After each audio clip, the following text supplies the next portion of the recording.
Welcome back साथीहरु। सम्पूर्ण Nepali cricket फ्यानहरुको सपना आज पूरा हुँदैछ। फ्लड लाइट मुनि प्याराफिटमा बसेर क्रिकेट हेर्ने नेपालीहरुको सपना आज पूरा हुँदैछ। एनपीएल सिजन 2 अन्तर्गत आज एनपीएल को उद्घाटन खेल आज हुँदैछ।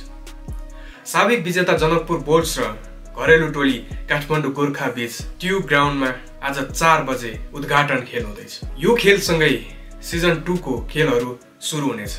आज उद्घाटन दिनमा एउटा मात्र खेल हुनेछ भने बाँकीका दिनहरुमा प्राय दुईवटा खेल हुनेछ।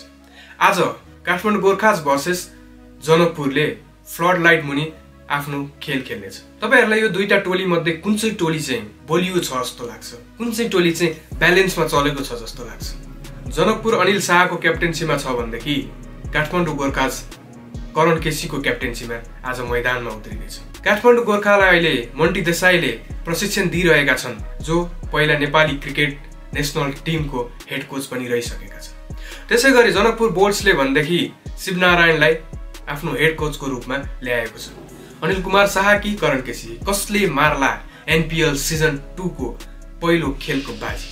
जनकपुर आज मैदान आइरहँदाखेरि आफ्नो ट्रफीलाई डिफेन्ड गर्ने उद्देश्यका साथ आउनेछ भनेदेखि काठमाडौँ गोर्खा नयाँ इतिहास रच्नको लागि आज ट्युब ग्राउन्डमा आफ्नो पहिलो खेल खेल्दैछ। यो खेलसँगै सिजन 2 सुरु हुनेछ। एनपीएल को नेपालमा कतिको क्रेज छ त?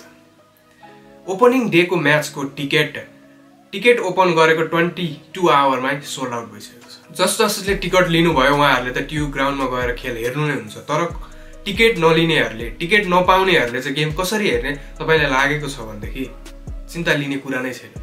किन भन्दाखेरि डिस होम गो एपबाट पनि हामीले एनपीएल को लाइभ प्रसारण हेर्न सक्छौं भनेदेखि इन्डियन च्यानल स्टार स्पोर्ट्सबाट पनि हामीले एनपीएल को लाइभ खेल हेर्न सक्छौं। एनपीएल सिजन 2 कुन चाहिँ टोलीले जित्छ जस्तो लाग्छ कमेन्ट गर्न पनि नभुल्नु होला। र नेपाली क्रिकेटको नयाँ अपडेट, एनपीएल पुरैको अपडेट हेर्नको लागि यो च्यानललाई सब्स्क्राइब गर्न सक्नुहुन्छ। तपाई यो पोइन्टसम्म आइसक्नु भएको छ भने कृपया भिडियोलाई एक लाइक र च्यानललाई सब्स्क्राइब गरिदिनु होला।